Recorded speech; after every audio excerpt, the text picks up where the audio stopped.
So let me talk about this because this is pretty much your outcome. This is like the saving grace in this spread.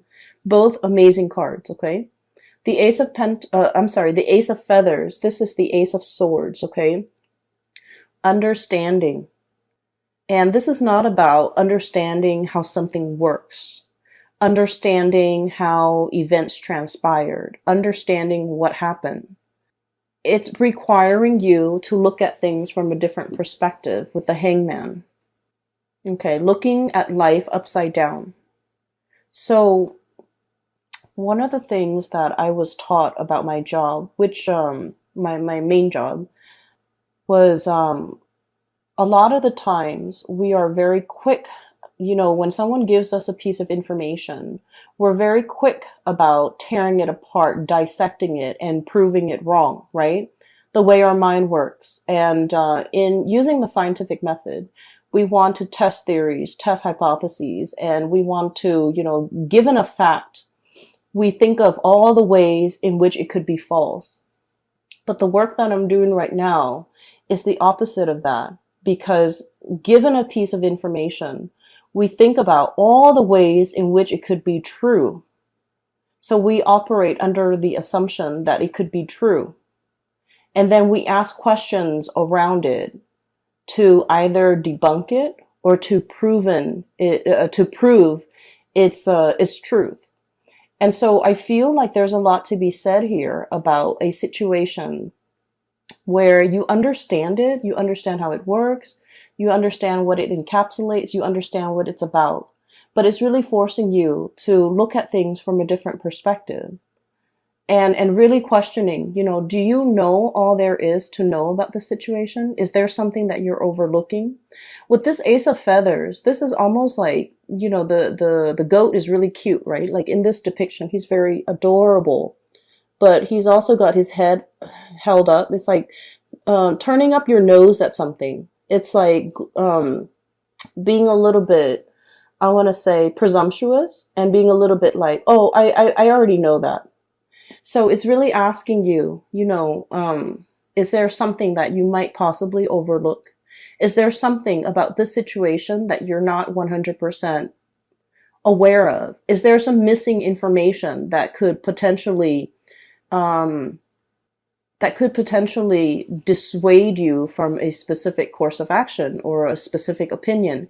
Is there some major piece of information that could turn this situation around? Because I feel like at the very last moment, there's going to be something coming into the picture that will turn the situation around. A last piece of information, a last ditch attempt, because I feel like somebody is trying to communicate with you.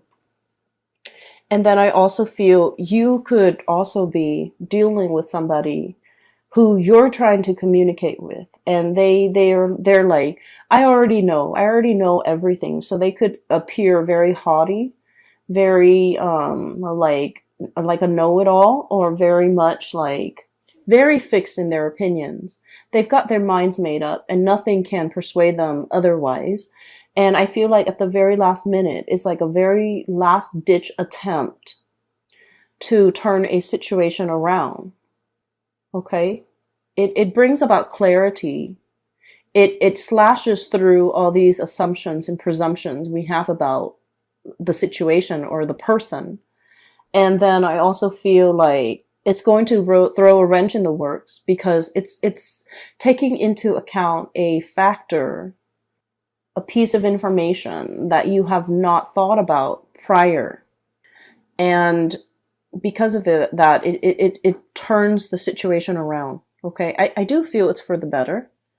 I don't feel that you have to worry about that. There is another message, or there was another image that came through when I was shuffling. So let me talk about it really fast, because I feel like it's echoing the same theme, but maybe it might apply for some of you. I see this baby. He's a little boy.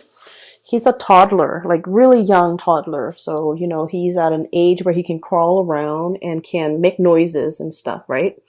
So like probably around 2 or 3.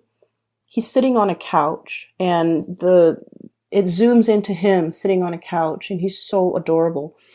And I'm kind of seeing his profile. He's looking this way, okay? He's on the couch, and mom and dad are kind of walking past him, walking back and forth, possibly packing, maybe moving, renovating the house. Either way, they're very busy. They're walking back and forth. And he's looking at all this activity around the house. He's looking at mom and dad pacing back and forth. And he's confused. You know, he's just like, why does it feel so tense in here? Why does it feel so busy? Why is why do they both seem so worried? So keep in mind, his whole world revolves around his mom and dad, okay? So babies are designed in such a way that, you know, they recognize their caretakers. They recognize the person that will feed them, the person that will tuck them into bed, the person that will protect them from harm. So, you know, it's an evolutionary development where in utero, they recognize their mother's voice, their father's voice, if the father's in the picture. Um, and they recognize, you know, for sheer survival instincts, they recognize faces that of the people that will take care of them. And so he's looking at the faces of his parents, and I don't see their faces. I just see them kind of like walking back and forth near him, and they seem worried, they seem distressed, and he's just like, he feels anxious, but he's a baby, he doesn't know why. And then he's kind of scared a little bit. He feels uncomfortable, he feels scared, so he reaches his arms up. And when babies do that, it means they want comfort. They want to be held. They want to be close to you. They want to either soothe themselves or even sometimes soothe you. And mom and dad is just walking back and forth. They're too busy and wrapped up in their own things, and they don't notice that he's crying for attention. So he does that, and then he gets ignored, and then he, you know, starts making noise with his mouth, and he gets ignored, and then he starts crying. But I don't hear any noise. I don't hear any sound. I don't hear the sound of the child crying. I just saw this scene where there's a situation that where somebody is like reaching out, trying to contact, trying to communicate. They might not have the vocabulary in which to communicate with you. And so the scene cuts out. So I feel as if it's asking you, you know, is there somebody in your life that you're not giving enough attention to? And, you know, God forbid, I don't think it's like a toddler, but I feel like it's somebody who is not able to communicate, who might not have the vocabulary, who might not have the linguistic skills, who might not be mentally aware of their needs and their wants. They just know that they feel uncomfortable. They just know that they want to break the silence. They just want attention. They just want you to focus on them.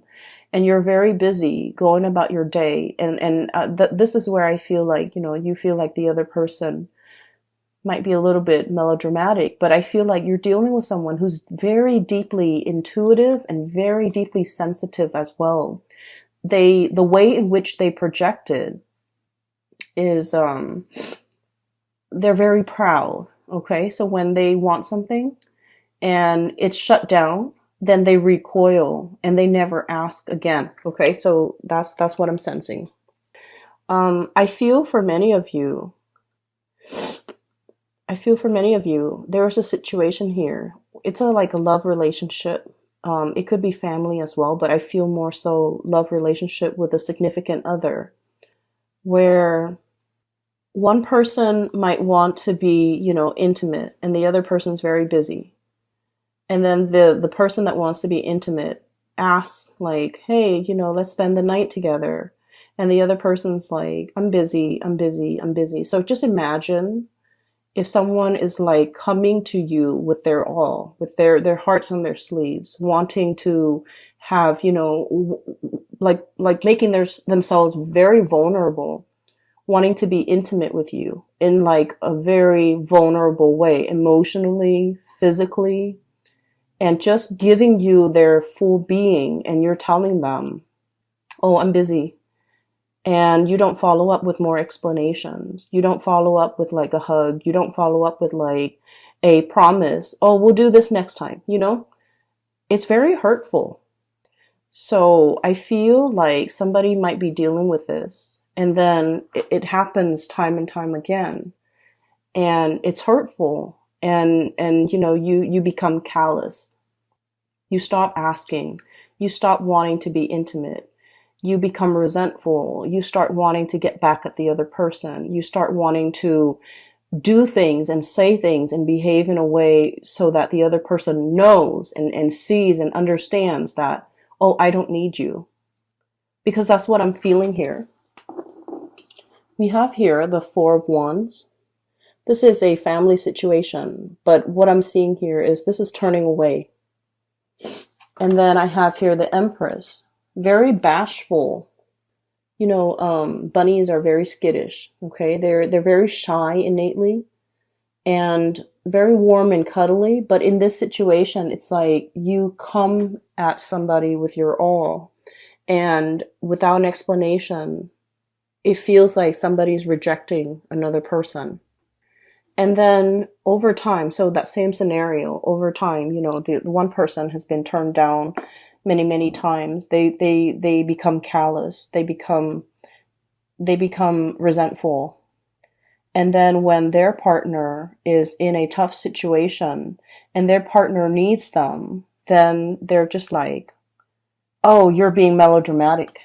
You know, you should learn to take care of that yourself. So I feel here there's deeply entrenched resentment and deeply entrenched resentment that is coming to the light. And I feel that this conversation, there's going to be a communication breakthrough. Thank God. Because everything is done so subversively and so like passive aggressively. It's really frustrating for me to see this and be in it. It feels so uncomfortable. So everything has been under the radar, has been done in a very passive aggressive manner, has been, it's like fumbling around for your keys. You're frustrated. It's dark. You can't see what you're looking at. You're trying multiple sets of keys to get into your house so you can, rest and recuperate. And you're fumbling and it's cold outside and it's like a combination of things and it just piles on and it's really uncomfortable. And I feel like it's so subversive, under the radar, looking on at a situation, wondering what the other person's up to, and yet not willing to communicate, like, what are you doing today? How was your day today? Just like silent treatment, I feel. Silent treatment, passive aggressiveness, silent treatment, everything is done under the radar. It is so uncomfortable for me to read this. I hope you guys are not dealing with this because as a water sign, I can't imagine this being a comfortable place for you to be in or a comfortable relationship for you to have to endure. We don't have to endure relationships, but that's what it feels like here.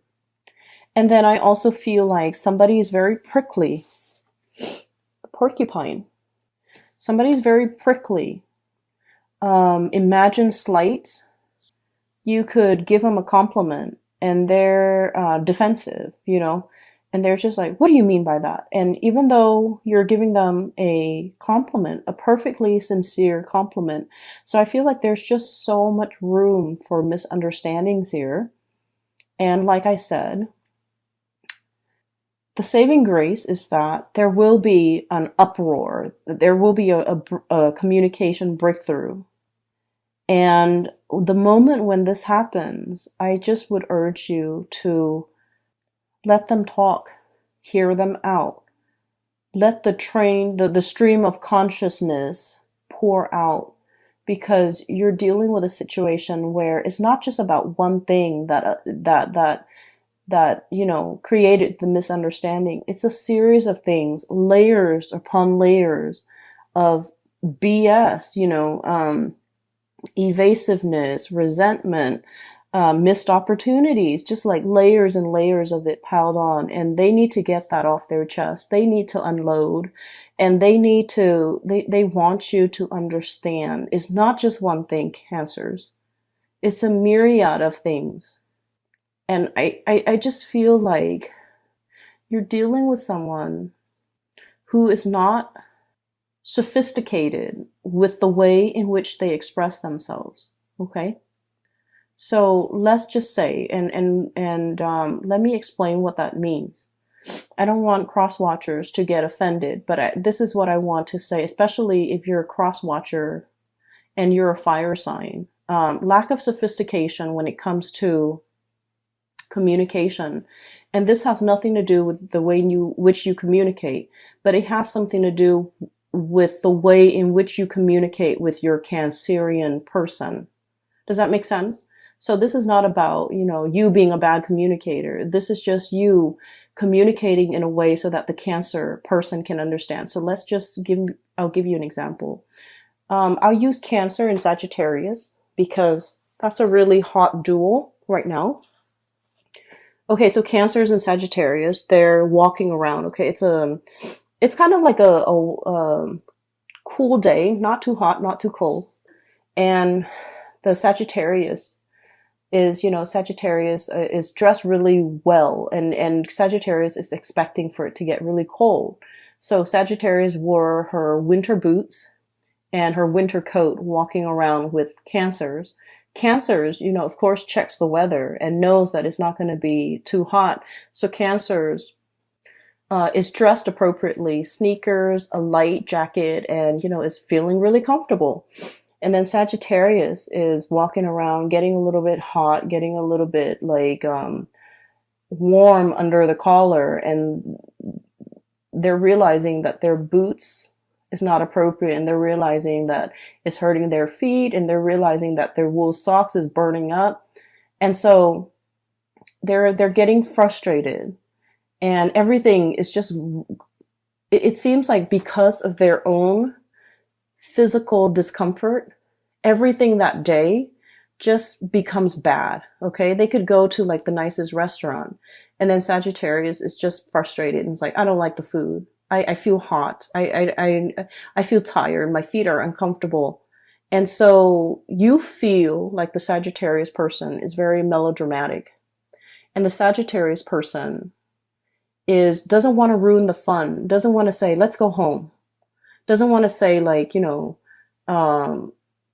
it's like there are so many things. The Sagittarius person might not know what is really bothering them. And what is really bothering them could be as simple as, my shoes are too hot. My socks are too hot. I'm not dressed appropriately. I'm wearing this big coat and I just want to throw away this big coat so I can be comfortable. But the Sagittarius might not know how to verbalize all these things, all of these factors that are affecting their emotional state. And so when they are upset, they just lash out, like they're frustrated and they're angry, and they're picking at the things that's right in front of them rather than getting to the root of the problem. Okay? And so I feel like, this lack of sophistication when it comes to being able to know exactly what's bothering us. What is the root of the problem? And like I said, in their defense, it's like, it's a lattice, like a lattice on a pie, layers upon layers of things over the years, just piling on. And, I feel like one person is not able to forget all of the slights, all of the hurts, all of the rejection, all of the times in which the other person made us feel this little. And they hold on to that resentment. And so I do urge you to be patient with whoever it is that you're dealing with. And if you are a cross watcher, I do urge you to be very patient with your Cancerian person, because I feel like there's a very important conversation that needs to be had. Temperance, we have patience. Things are not always black and white, okay? Layers upon layers, okay? Things are not always just clear cut. Some people don't see things in black and white. Some people are just like, let's make allowances for gray areas. Let's, in the real world, things are rarely neatly compartmentalized in their equivalent parts like this. So this is sort of like, give and take. I say one thing, you say another. We both try to hear each other's side of the story and being patient as well.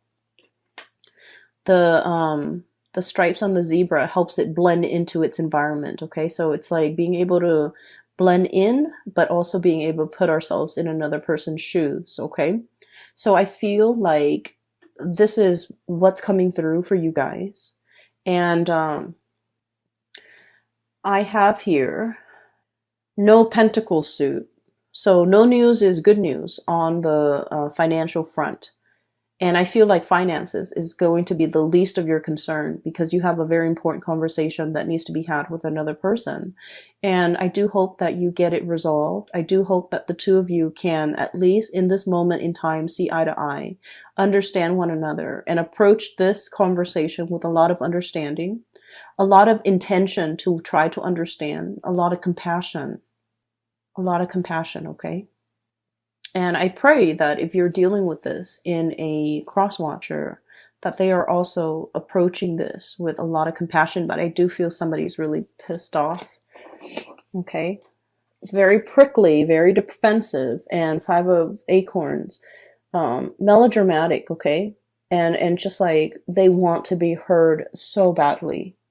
And so, give them the time of day if you're dealing with them. Okay? I know it's easier said than done because I feel like this is a long-standing conflict and it's deeply entrenched and it's uncomfortable. But, I had a situation where I had a major confrontation, and what I did ahead of time was to pray that both sides could reach an agreement that is favorable. And I kept that in mind during the confrontation. And at the end, everything worked out. You have to set the intention that both sides can, see the light, both sides can sympathize, and then both sides can come together with a lot of compassion during this conversation. And I feel like everything will work out, the best outcome for all, okay? The intention has to be set without expectations. So it's not about, I want to win this argument or I want them to see how much they've made me suffer. It's not about that. It's about, doing what's best for both parties and approaching a situation with compassion from both sides.